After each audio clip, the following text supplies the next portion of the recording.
ఈ place visit చేయాలనుకుంటే మీరు కూడా ఎర్లీగానే స్టార్ట్ అవ్వండి, లేదంటే ఇంత పెద్ద క్యూలో నిల్చోవడం అస్సలు అవ్వదు.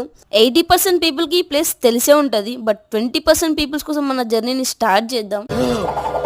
ఈ ఫ్రీ బస్ మహిమేంటో అర్థం కాదు, కానీ ఇసుక పోషణ కూడా రాలనంత జనం ఉన్నారు బస్సులలో. ఇంతకీ ప్లేస్ చెప్పలేదు కదా మీకు. మనం విజిట్ చేసిన temple Falaknuma Kalimata temple. One of the most powerful temple ఇది, అండ్ హైదరాబాద్ పీపుల్స్ బాగా ట్రస్ట్ చేసే టెంపుల్ ఇది. ఇంకా దర్శనం కంప్లీట్ చేసుకుని నేను నా ఫ్రెండ్ ప్రసాదం తినేసాం. నిజానికి ఇది ఒక ఫుల్లీ సాటిస్ఫైడ్ డే అని చెప్పొచ్చు. మా ఫ్రెండ్ అది ట్రై చేస్తుంటే ఆ ఫీల్ వేరే ఉండే అసలు. మీకు కూడా ఇలాంటివి కట్టుకోవడం ఇష్టం ఉంటే కమెంట్ చేయండి. నాకు నాలో నచ్చే పాయింట్ ఏంటంటే I spread the smile wear ever I go. ఈ డే 99% హ్యాపీనెస్తోనే ఎండ్ అయింది, బట్ రేపు పొద్దున కాలేజ్కి వెళ్ళాలన్న 1% సాడ్నెస్ నాలోనే ఉండిపోయింది.